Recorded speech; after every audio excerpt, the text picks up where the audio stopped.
आनंद आहे की आपण अहिल्यादेवी होळकर, पुण्यश्लोक अहिल्यादेवी होळकर शेतकरी कर्जमाफी योजना जी घोषित केली होती, त्या योजनेच्या अंतर्गत आषाढीला आपण पहिली यादी घोषित केली होती। घोषित केलेली यादी ही आपण सर्व ग्रामपंचायतींना पाठवली आणि अगदी सिंपल अशा पद्धतीनं जे काही शेतकरी आहेत त्यांनी केवळ जाऊन आधार ऑथेंटिकेशन करायचं, कुठलाही अर्ज नाही किंवा कुठल्याही प्रकारचे इतर गोष्टींची आवश्यकता नाही। अशा पद्धतीनं ॲग्रीस्टॅक नंबर आणि आधार ऑथेंटिकेशन करून त्यांची खाती नील करायची, अशा प्रकारचं आपण काम हातामध्ये घेतलं होतं। आज जवळपास 5,029 कोटी रुपये हा पहिला हप्ता 6,22,207 शेतकऱ्यांच्या खात्यामध्ये गेला आहे आणि ही खाती नील झालेली आहेत। मध्यंतरी काही गैरसमज असे झाले होते की आमच्यावरचं कर्ज जास्ती दिसतं आहे आणि आमच्या नावावर अप्रूव्ड पैसे कमी आहेत। त्याचं कारण जे काही NPAवर लावलेलं व्याज होतं, त्या व्याजामुळे ते जास्त दिसत होतं।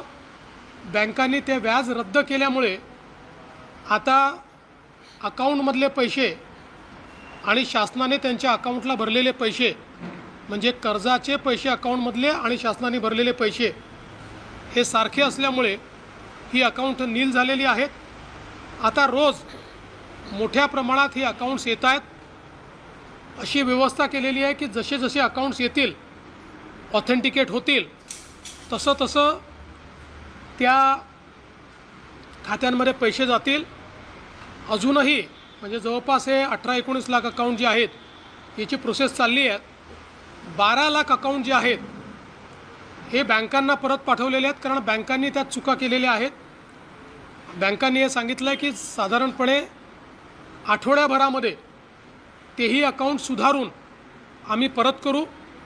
त्यामुळे मला असं वाटतं की आता हे जे काही सगळे अकाउंट्स आहेत हे सगळे क्लिअर होऊन आणि त्याच्यामध्ये पैसे टाकण्याची सुरुवात झालेली आहे। पुढच्या काळामध्ये सगळे जेवढे अकाउंट्स ऑथेंटिकेट होतील त्या सगळ्या अकाउंट्समध्ये पैसे टाकून आपल्या शेतकऱ्यांना कर्जमाफीचा पूर्ण जो काही बेनिफिट आहे हे आपण त्या ठिकाणी देणार आहोत। आता रोज जसे जसे अकाउंट येतील तसे तसे पैसे भरले जातील।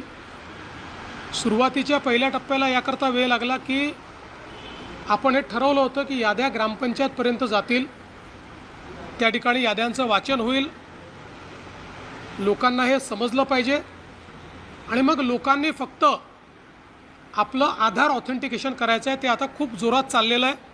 शेतकरी मोठ्या प्रमाणात ते करत आहेत।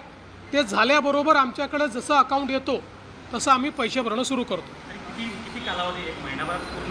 बघा, 1 महिन्याभरात झालं पाहिजे, पण त्यात आपला जुना जो साधारणपणे अनुभव आहे त्याच्यामध्ये 80% काम एका महिन्यात होतं। 20% कामाला वेळ लागतो, कारण त्यात काही ना काही अडचणी, इतका लाखो शेतकऱ्यांचा जो रेकॉर्ड असतो, कुठे शेतकऱ्याची अडचण असते, कुठे बँकेची अडचण असते। काही ठिकाणी आता अशाही केसेस आहेत की वडिलांच्या नावाने कर्ज आहे, वडील गेले आहेत, मग ते म्युटेशन करून ते कर्ज त्या ठिकाणी आपल्याला रद्द करायचं आहे।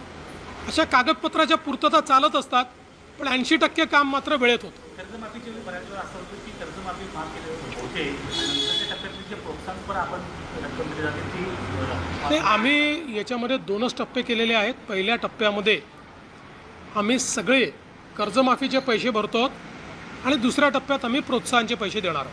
दुसरं कर्ज मिळण्यासाठी शेतकऱ्यांना अडचण येतो ना, कसं म्हणायचं? बिलकुल अडचण येणार नाही। सगळ्या बँकांनी सांगितलं आहे। काही अशाही पद्धतीनं अफवा पसरवल्या जात आहेत की OTS झाला आहे त्यामुळे सिबिल तुम्हाला लागेल, असं कुठेही नाही। यात कुठलंही OTS नाही आहे, फक्त लावलेलं जास्तीचं व्याज हे रद्द केलेलं आहे, बाकी पूर्ण पैसे सरकार भरते, त्यामुळे कुठल्याही शेतकऱ्यावर सिबिलची अट लागणार नाही आहे. जे 12 लाख अकाउंट्स बँकेने परत पाठवले आहेत त्यामध्ये नेमक्या कुठल्या प्रकारच्या त्रुटी आहेत, म्हणजे पुढचे जे येणार टेक्निकल त्रुटी आहेत. काही ठिकाणी अकाउंट दुबार आलेले आहेत, त्यामुळे ते 2 अकाउंट आहे की 1 अकाउंट आहे हे पाहावं लागणार आहे. काही ठिकाणी नंबरचा मिसमॅच आहे, काही ठिकाणी नावांचा मिसमॅच आहे आणि म्हणून ते सुधारण्याकरता त्या ठिकाणी पाठवले आहेत. कारण ही संपूर्ण डिजिटल पद्धत असल्यामुळे डिजिटल पद्धतीत सगळ्या गोष्टी व्हेरीफाय झाल्याशिवाय पैसे जात नाही, DBTनी पैसे जातात. त्यामुळे सगळ्या गोष्टी व्हेरीफाय कराव्या लागतात. म्हणून या छोट्या छोट्या चुका आहेत त्या बँका ऑथेंटिकेट करून देणार आहेत.